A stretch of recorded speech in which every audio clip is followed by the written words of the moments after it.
nahi ginena sadrishram pavitram miha vidyate. Tatsvayam yoga samsiddhaha kalein atmani vindate. Om shanti, shanti, shanti. In all the worlds, O noble ones, you should know that there is no purifier quite as thorough and powerful as wisdom. Those wise ones realize this fact in due time. Om, peace, peace, peace. May peace be unto us. May peace be unto all. Om Hari Om, Hari Om, Hari Om Tat Sat.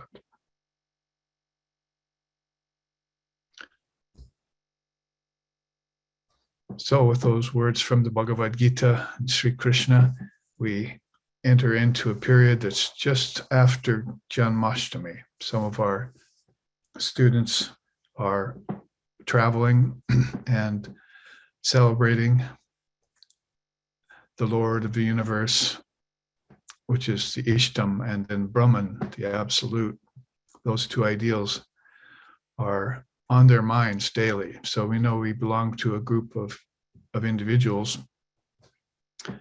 When we look at the expanded family of Sri Ramakrishna, of some 5 million or more, they say now, and growing, which is quite a lot in a world that's in a Kali Yuga period and fixated on matter and objects and senses and pleasure, and weighed down by ignorance of the true nature of things and by suffering that comes from karmic repercussions. And emotionally and psychologically wrestling with things like the 6 passions and the 8 fetters and the 5 kleshas and the 9 antarayas, all of these obstacles and impediments that beings from time out of mind have enumerated for us, put into lists.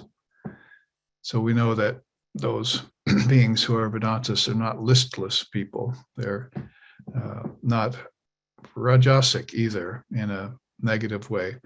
The activities are all dedicated to the Lord and the Mother of the Universe, and then their meditations are all upon Brahman. So those two great ideals, God with form, God beyond form, are both taken up in the family of Sri Ramakrishna. As Sri Ramakrishna himself used to say, there's on one side my father, he was speaking of Brahman, and on the other side there's my divine mother. Who do I love more? It's impossible to tell. The scales are equally balanced, he said. So sometimes he would be thrown into these high flights of consciousness, pure conscious awareness, where he would plumb the depths of the ocean, of the boundless ocean of reality that they call Brahman. Other times he would come down into the realm of name and form via the auspice of Mahamaya. And whereas we know he would stay well above these sunken grounds, they're called in both Buddhism and Hinduism, the patalas, called Maya. Nonetheless, he was well aware of the powers and the organizing and revealing power of the Mahashakti. So if he came down to a chakra that was below the crown chakra or third eye, where he was having visions of the boundless, formless light of awareness, then he would become aware of the Shakti power, divine mother power. And in that way, convey to us through prime example this ideal way of living in the world, a world of amalgam of various properties and powers, forces, energies. And if you look a little deeper, also of concentrated thought forms. Sometimes those thought forms becoming like iron filings thrown far away from the magnet, so that you have this sort of scattered mind thinking that we see now becoming more and more prevalent in the day. and that loss of balance. True balance, of course, would be yoga, and that would be a matter between the Paramatman and the Jivatman to settle within themselves. That would be, of course, true yoga. But yoga in terms of practice means trying to keep that balance, that peace of mind as the first and foremost thing. Holy Mother said that you need peace first and foremost.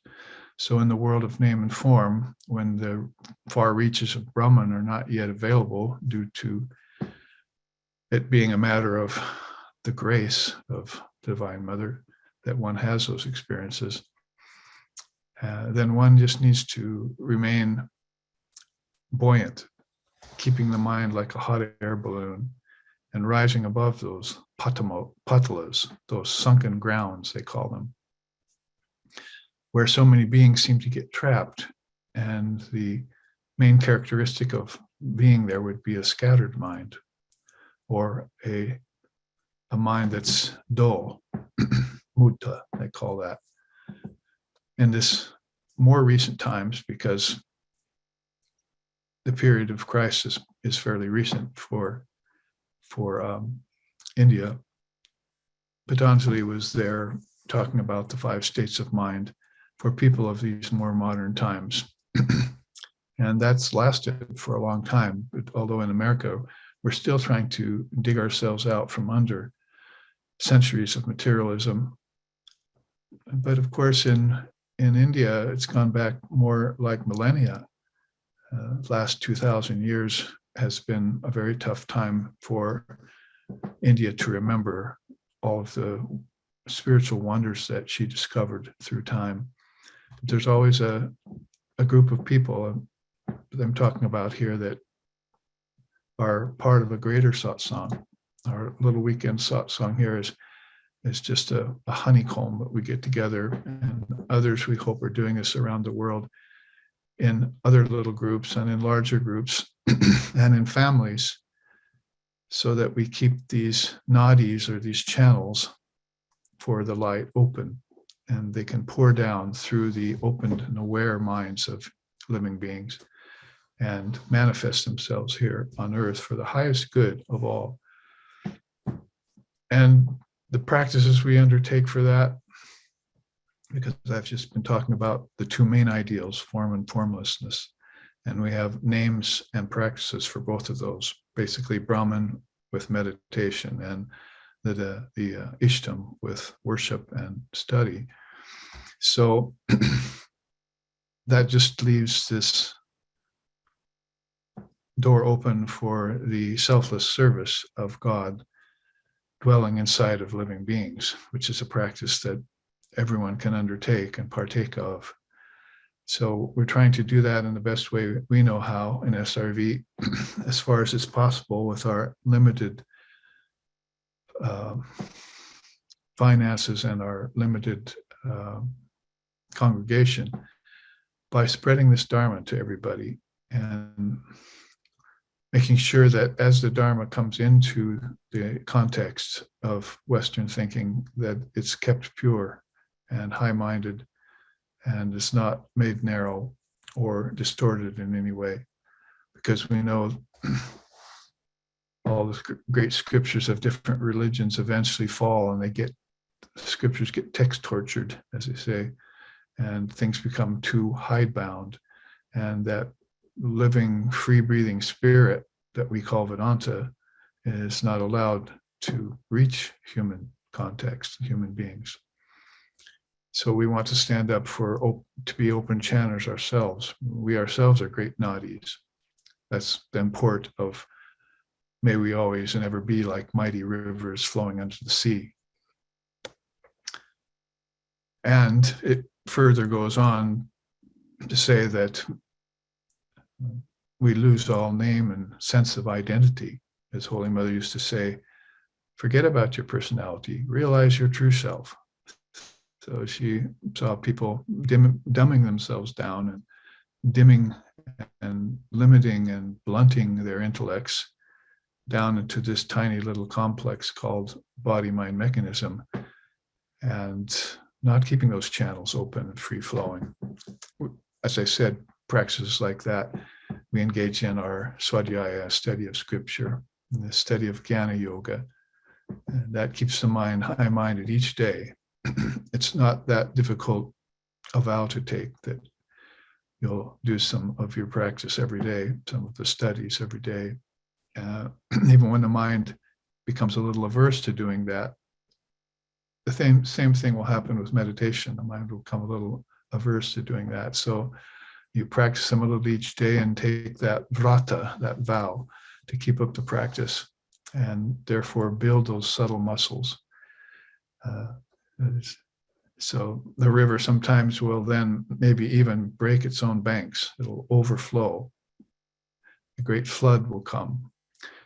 We probably should do a good God blog on that soon, about how Sri Krishna said that when you want to reach the ocean, then you take a boat and you get in it and you follow the winding course of a river. But when there's a huge monsoon rain season, everything floods. You don't have to follow the course of the river. You just get in a boat and you paddle straight to out into the water and reach the ocean that way. And you don't have to go through all those winds and curves and wasting of time and twisting and turning. You go straight to the source. So those times are the great flood of ecstasy. And it also happens in the Jnana Yoga, where you have this great flood of realization because you've been constantly studying these scriptures. And then all of a sudden, Divine Mother, through her grace, sees your devotion to discrimination.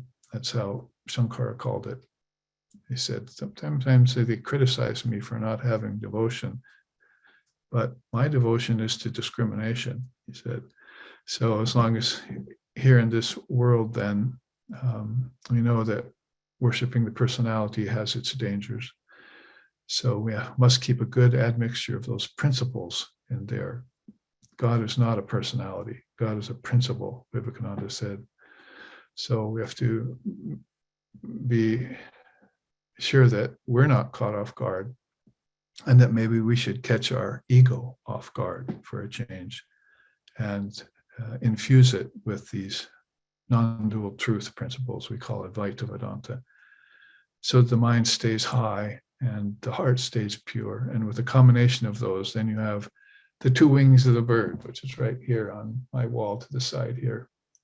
Jnana Yoga and Bhakti Yoga, the two complementary paths, because people have been talking about it too much as being contrary paths or adverse paths, averse paths. They're different from one another. So we want to have them think about it in terms of them being like the two wings of a bird, complementary paths that take one to the highest heights of non-dual wisdom and non-dual meditation, both. So that's how Jnanam and Bhakti can turn into Brahmagyan and Prema Bhakti. And that takes practice. So we as followers of the great master and of Holy Mother and the great Swami, we stand up for that integral yoga or synthesis of yoga, which takes all four types of yogas and four types of temperaments and puts them together into one practice, so that we're not one-sided at all, or even two-sided, and hopefully not even three-sided, because we will come back from the admixture of daily worship and daily study of scriptures. That's Bhakti and Jnanam. And then we'll enter into our meditations, Te Dhyan Yoga Nugato Upasyan. And when we do, we'll realize the Devatma Shaktim, who rests inside of everyone and who infuses everything with Shakti power. Devatma Shaktim Swagunayar Nagunam. She's even transcending the three gunas. So she'll take us in deep meditation beyond those limitations. Those are cosmic limitations. And then finally, we'll get to this fourth yoga of turning around and helping others, as Sri Sharda said. He says, you've found Sri Ramakrishna, all your matters are settled now. All you have to do is worship him, follow him. And but as you do so, since you've received that great and precious boon, won't you turn and help others along the way? So that's the spinning of the pot, Shankara says. Once the potter has perfected the pot on the wheel, he walks away, but the pot continues to spin for a while. Even though its angularities are all perfected. You see, it's like a candle on the windless place again. Looks like the pot isn't even moving, it's so perfect. So when the soul realizes its innate perfection, it confers that upon the body-mind mechanism so that its imperfections are also minimized. Then it goes on spinning, means you have some time left there in the world, in a body, in a perfect condition, or practically perfect condition as far as perfection can manifest itself in nature. And so then why don't you turn and help others, help them understand these great truths and free them. You could free them in a lifetime, you could free them in a year, you could free them in a retreat, you could free them in a day, you could free them in a breath if you have that kind of resolve and you're convinced of the power of the Divine Mother in everything. So maybe this has perked some satsang responses into you. Anyone want to venture forth? Namaste, Babaji. Namaste. What is the relation between ether and prana? I know ether is also Akasha, suggested empty space. But what is the relation between the two, between prana and ether? Well, just generally speaking, prana is space, and it's desha, and prana is energy. It flows. So the basic difference between them, one is stationary and one is moving. Of course, the prana can be arrested to be still, and that's ideal for the yogi. So basically, on the most external level, you've just got yourself sitting here on Earth. The Earth is held by space, and many forces are acting in that space. Many different kinds of prana, basically 5, as far as the human body is concerned. And in the mind, there's also 5 correlative psychic pranas that are flowing. So it's all just a matter of external to internal, like the Purnamadaha, Purnamidam chant that you've memorized. What's outside has come from the inside, and they're both, the inside is infinite, and the outside also then becomes infinite, but it takes on a finite veil when it leaves the realm of the mind, it becomes finite. And nevertheless, it turns into a boundless space and boundless energies and boundless amounts of beings. Another word you might have been looking for would be lokas with Akasha. They talk about that in Tibetan Buddhism. They talk about bardos, different levels of space that the mind will enter into, say the bardo of death and the bardo after death and the bardo of the period of return. Krishna mentions those in the Gita too. So these have been ancient teachings in India. If you want to study them as cosmic principles, you can do that. But maybe not so much that necessary, it's more to think in terms of meditating upon different levels of your own consciousness, because all of these levels of space and all of these energies are contained within the great mind. And so you meditate upon the Mahat, or the great mind, and you learn the secrets of how things move, how things flow, and how things become stationary under things that move and flow. A supporting power that's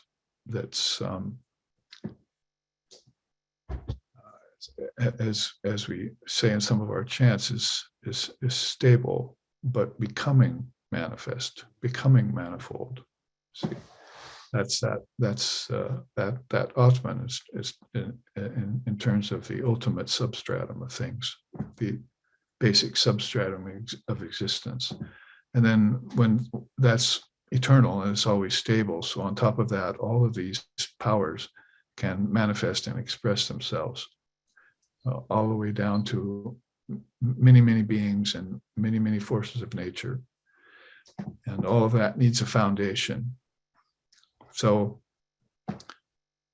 it needs Desha and Kala, then space and time.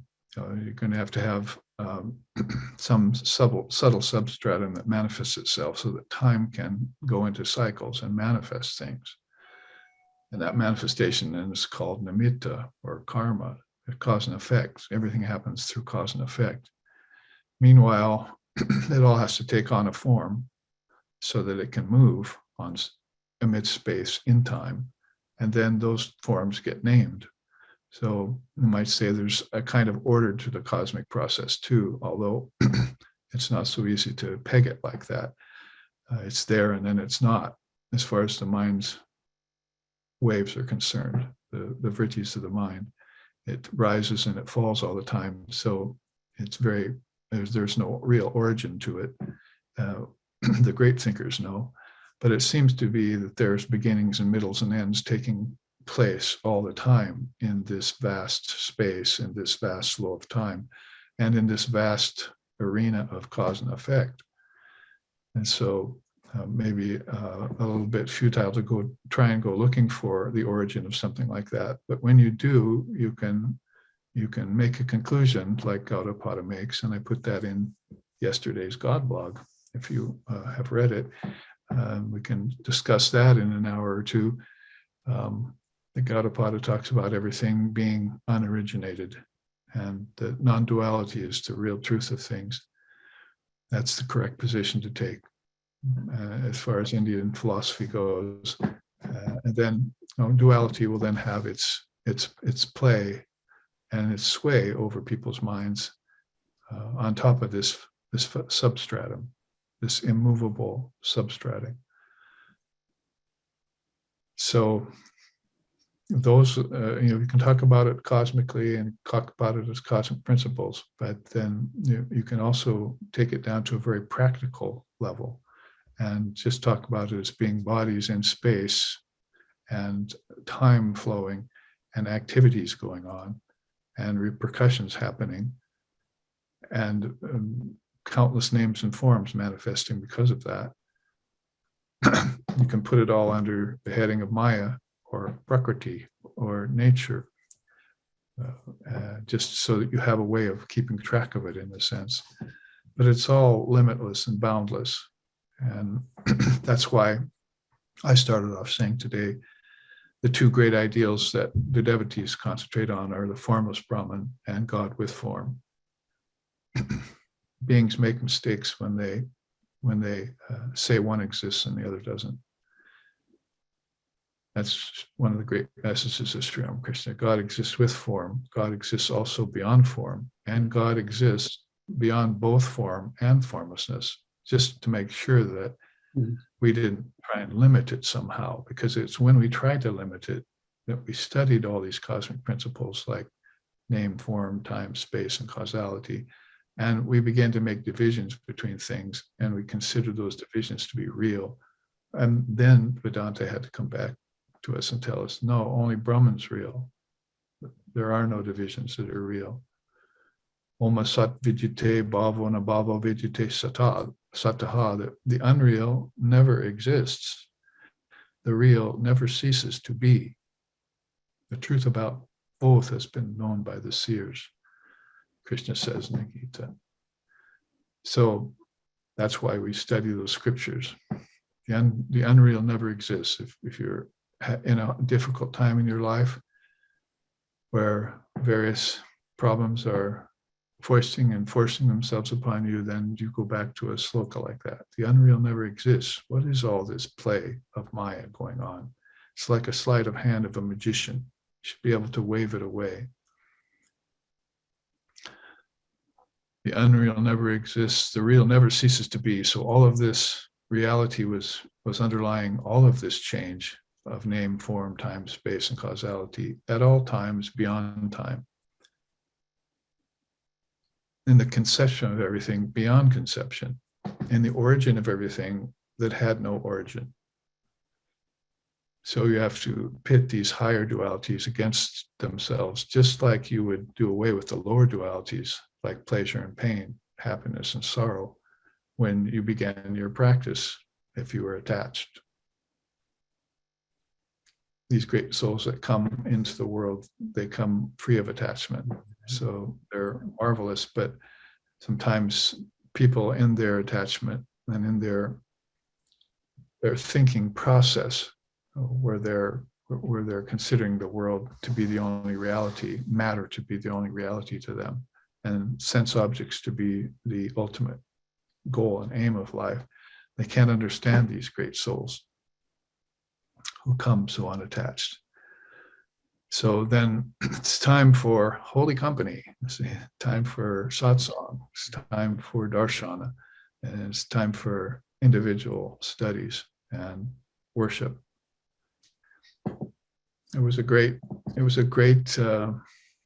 moment in time, with all its horrors, when England went to India. I was there for centuries. They were robbing India of its resources. And there was India bowing before God every day in pujas and doing countless rituals and rites and everything. But the arrogant Englishman thought that to be low, looked down his nose at it. As Holy Mother said, they'd pick a flower off a bush and then crush it under their boots. She said, flowers should be offered to the Lord, or left on the bush, to show their beauty before they fell off. So there's what's right, there's what's natural, and then there's what's evil, what's wrong, what's backwards. So in that way, studying the Dharma will keep us on that tried and true path, even through, as they say, thick and thin, the thick and thin of Maya.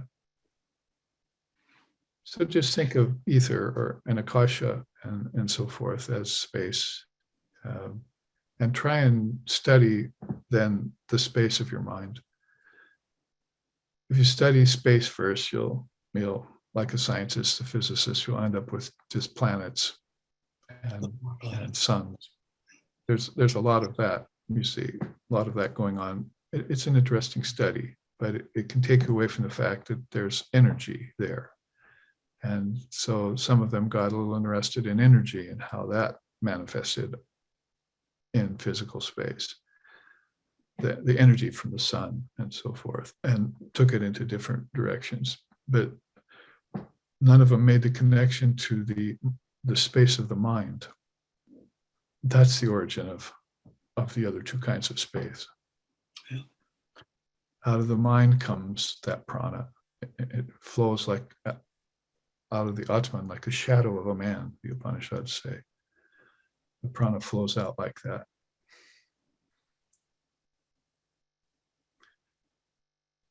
And then you would connect the mind, of course, to intelligence, and the intelligence to the Atman, or to the witness. And that's how we've been memorizing a lot of the quotes out of the Upanishads and out of Shankara scriptures in the dissolution of the mind stream process. Connect those all together in an involution so that you'll understand how everything evolves. Then you take it back to its source again. And find out eventually that its source is originless. Right. You thought maybe it was a beginning, that a God created something with a finger. Basically, it was something that is existence absolute, Sat Chitananda, existence, wisdom, and bliss absolute. And it doesn't have a beginning, middle, or end. So you were mistaken about that. And so you were thrown off your course. See, you're back on your course when this higher realization robs you of all that higher thinking and destroys all the lower thinking. And then you just sit in that one eternal moment. Mm-hmm. You could probably make the same case for sitting in one eternal space. A space called Maha, Kasha. Have you ever heard of Mahakasha? Because they talk about Bhutakasha. That's Bhutas means solid things. And then Pranakasha, energy. And then Manakasha, mind. And then Gyanakasha or Chittakasha, thinking. Chittakasha, thoughts. And then Sri Krishna added another, well, the Chittakasha is usually what they say for the space of consciousness. Chid, yeah, with D, the space of consciousness. And then Sri Krishna said, but there's also the Mahakasha, the great Akasha, the great Akasha of the spirit. So that would be equivalent to the it's the ultimate side of space. Just like there's an eternal moment in time, then Mahakasha would be the eternal space. Interesting. Yeah, I like that.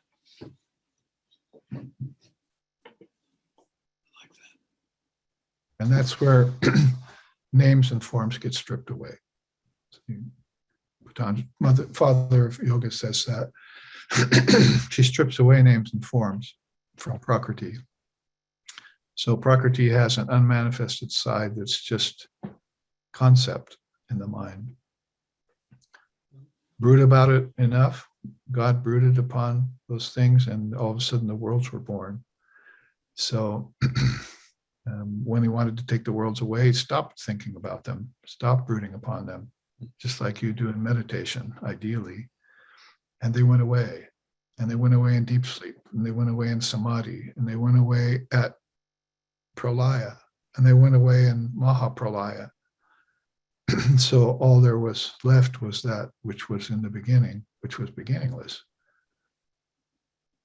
The ultimate space, the ultimate time. It's the eternal moment, the eternal Mahakasha.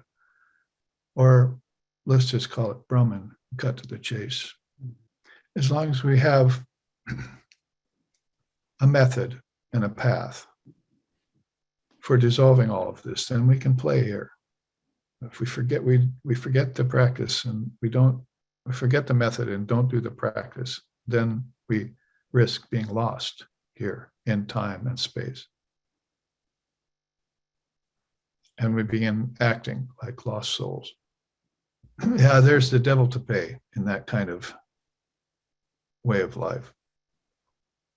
Abhinaya, what are you going to say? I agree. Jyoti wants to say something. Namaste, Babaji. Namaste, everyone. First, I just have, I think, what'll be a quicker answer question from my readings from the preface in the 10 Divine Articles of Sri Durga. You mention Mula Prakriti or Prakriti Panchaka, kind of the 5 main manifestations, and those being Sri Lakshmi and Saraswati and Savitri and Sri Radha, and then Durga. Is Mahakali not included in that because she's kind of so closely connected with Sri Durga, or was manifested from Sri Durga's third eye? And then I have maybe a longer question that your introduction spawned in my mind, and it's about seeing God in everyone. And then if it's wise to think about kind of stages of having the ability to do that, and it connected with the mind-only philosophies or mind-only schools, if it's useful to have steps of like seeing God in everyone before us thinking about seeing God everywhere, or before us like seeing the joint kind of the joint mind-only manifestation coming from both parties. I know this question was going to get a little hard for me to put into words, but is it useful to see God in others before seeing kind of God in everything, or do they come at the same time?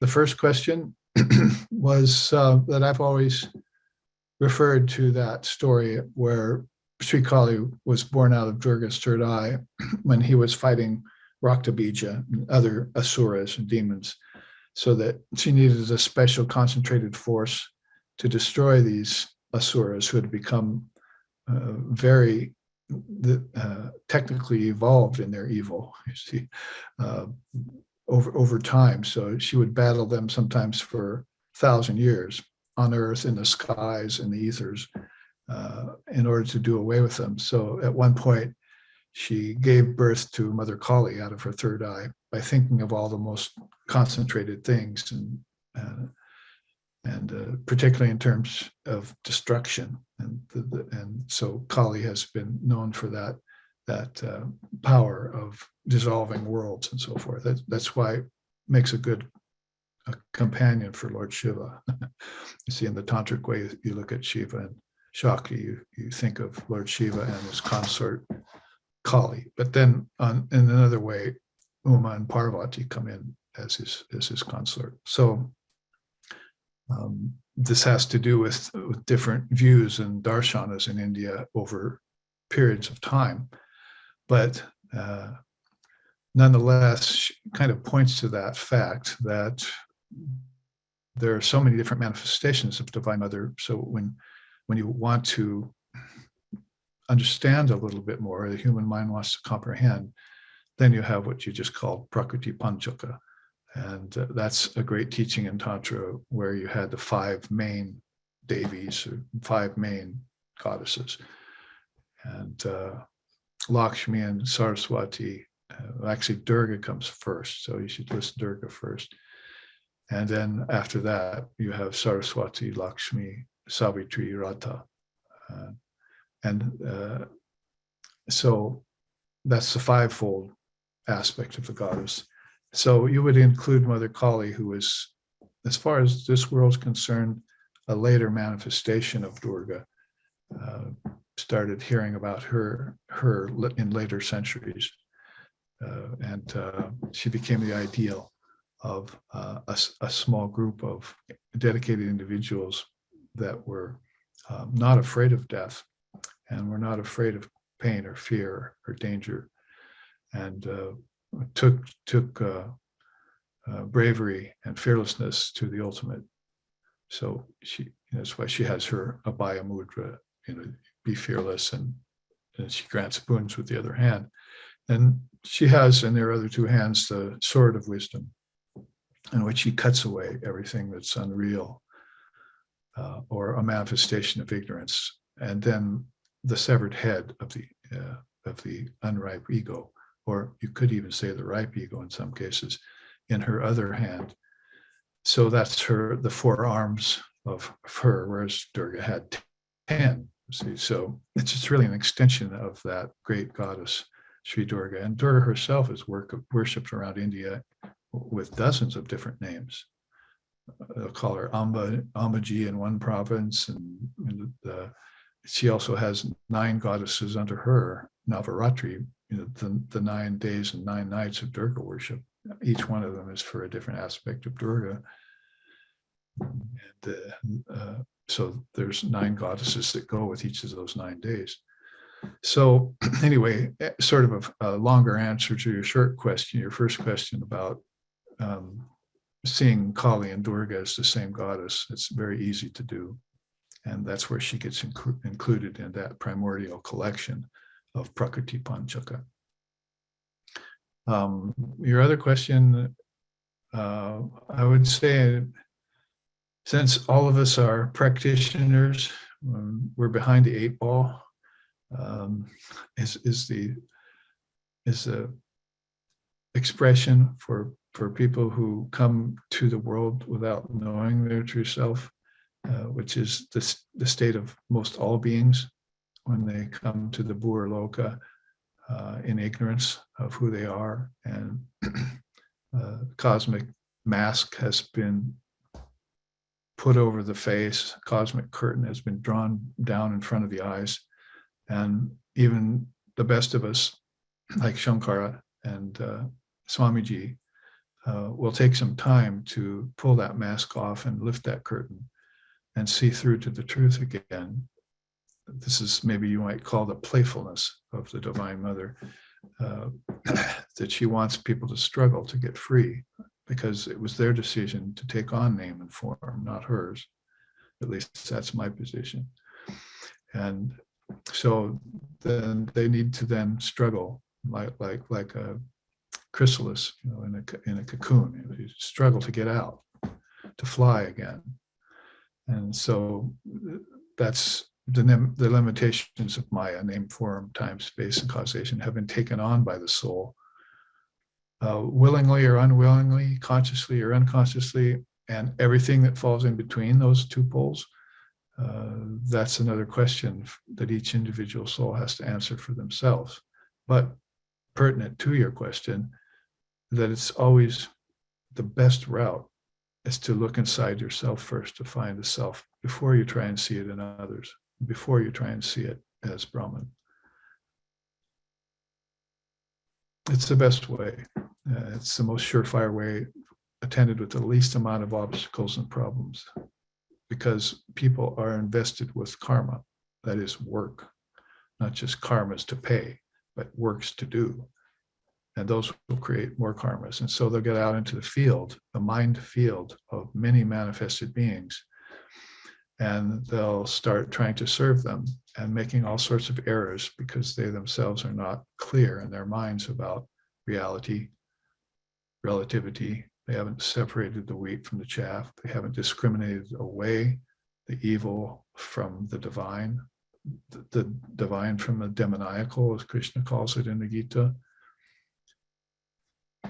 So until they do that kind of discrimination and become clear, which is all done in the self, by the self, for the self, then come out into the world. And as we saw Swami Vivekananda doing, helping beings at all levels of existence. That's the ideal. Ideally, that is the best way to go about it. But I must say, and we've often used the quaint little practice, ritualistic class practice of dating, you see, in the West. You see, there's a lot of women out there, there's a lot of men out there. How can I just choose one if that one doesn't just come to me? See, magically, as it were. How's that going to happen when all beings are, as I just said, confused in their minds? So then you go dating, you see. So that's an analogy I'm using by saying that when you practice yoga, then you should be practicing simultaneously, trying to see Brahman in everyone, at the same time keeping yourself well aware of the limitations of yourself, so that you know that it's not going to be, you're not going to be able to jump to the highest step yet with that realization. There's a lot of stairs in between to be navigated, or as Ram says, enlightenment dawns on the mind by stages. So here's the dichotomy of it: as you go into this practice of seeing Brahman in everything, because number one, you've heard from the highest teachers that Brahman is in everything. And then, you've also heard, but it's not a thing at the same time. It's not a name or a form, and it's not caught in time and space, and it doesn't suffer karma. So it's beyond Maya. So you're aware of these one or two great rules of Advaita Vedanta, if you're fortunate enough to have a teacher to give them to you. But then at the same time, you can't just retire into a cave. Most beings can't do that. In fact, retiring into a cave was usually done at a very advanced level of sadhana. It wasn't done early on. You went through stages. You were a brahmacharya. You were a youth. Then you were a merchant. You raised a family. You maybe joined the services, became a warrior. After that, then you went to a higher station of life, left everything behind, and wandered. So there was a pecking order to how you lived your life, what the ideal life was supposed to look at. in terms of castes and karmas. So because that is true, then when you enter into this fray, all this competition and all this practice of yoga, if you can begin to see it that way, then you're going to be put off quite a bit by the imperfections in people. You're trying to see Brahman in them, yet how can you see Brahman in them when there are so many evils there, so much need for purification, and so many errors being committed. And so you're aware of this in them, and you become aware of this in yourself if you're a more selfless person and you're looking at your own ego and trying to, as Sri Ramakrishna said, ripen it or mature it. Pakvahamkara, not apakvahamkara is the term they use in Sanskrit. So a tree, the fruit ripens on the tree in the sunshine, and finally it will come and be picked, or it will fall off the tree, leaving a gap, you see, where it was, and the light can get through there.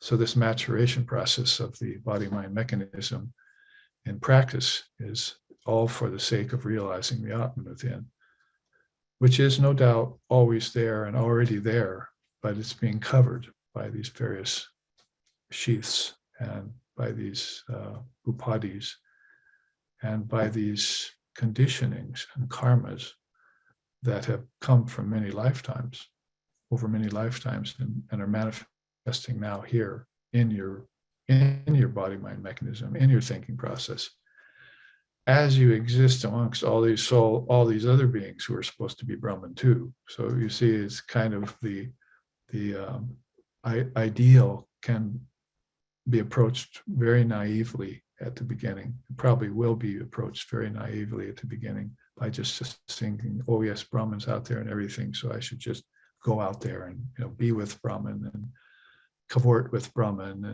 and mix with Brahman, have relationships with Brahman, all that. And then why are people coming back so short, caught up so short, unsatisfied, unfulfilled, creating more karmas, unhappy, dying without realization, going to their death without illumination. So all of that is coming back, and you don't see that until time passes. So there, I've just said basically what I think is the ideal is to see Brahman in everything and know that as the ideal, and then to enter in and practice after you have done work on yourself. I mean, it really comes right down to even relationships. So many times when I started sharing this wisdom long time ago, decades back, that people would come to the ashram, ask me questions and so forth. And the main question was, why can't I find a husband? Why can't I find a wife? And I would always tell them, work on yourself first. Because maybe some of them had already found one and divorced one, or had children and had to separate and so forth. So it didn't work out for them. So the one that they found wasn't the right one, obviously or evidently. And who's to say why, where the problem was, or how the karma has to be shared in those situations. But the advice is always just to work on yourself. Then once you purify yourself and your thinking is straight and your thoughts are high, you'll attract that kind of being that's done the same thing as you have done. Naturally, they will come to you. Some people do this early in life without even an effort. It's like they've mastered it in their previous lifetime, the art of relationships and so forth. So we know that, and I just created a new chart for of course I did, for the series starting Sunday, which is entitled The Memory's Role in Rebirth, basically. How we must have Daivi Smriti. We must have Daiva Smriti, this retentive memory in this lifetime, and we must take it into the bardo of death with us when we go. And then when we come back to the bardo of the next lifetime, using Tibetan terms here, that we will have this art, with us already. It just needs to gestate a little while, to then manifest itself after a few years, just like we saw it do in Shankara's case and in Vivekananda's case, beings that are great beings that we saw manifest their divinity in front of us, well recorded by a society in front of lots of great beings. And so the point being here is that this art of relationships also gets happening. And so you find these people born with their loved ones near them. And it doesn't take them very long to recognize that that was a long loved one. And they don't ask, oh, why do I love you? Like we do in the West, you see, like it's all sentimental and silly and all that. So I know why I love you, because I loved you last lifetime. And we're in this together, to the end. But when we said till death do you part, in the Vedanta, we meant death doesn't do us part. It only does us part for a few years in the bardo, and then we're back together again, as we always are. So we know that there's this eternal inseparability, because that's what Brahman is. It's eternally inseparable. And the soul cannot be separated out from its essence. And so these are great truths you learn. They help unify your thinking process. May our thinking process be illumined.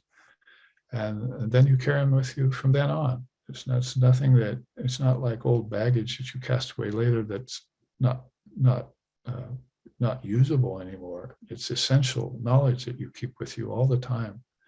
And you're born with that lifetime to lifetime and age to age, so long as you will take births. So that all comes back to your second question there about how to see Brahman in everything. At the same time, it must be seen in the self first. I mean, it makes sense, doesn't it? If the Atman is in everyone, but you're trying to see it in everyone else but yourself, then it's going to take you a long time. And probably you'll make a lot of errors seeing it in others because you haven't seen it in yourself. You must see it in yourself first.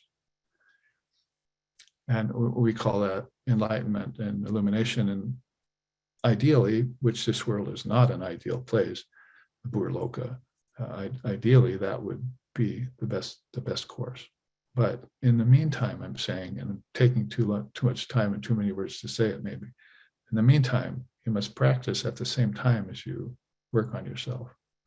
That's what all of those names and forms out there in the external world are for, is for you to cut your teeth on in terms of realization of the self within you. You see them making errors, you know not to. You see their successes, you know what to do.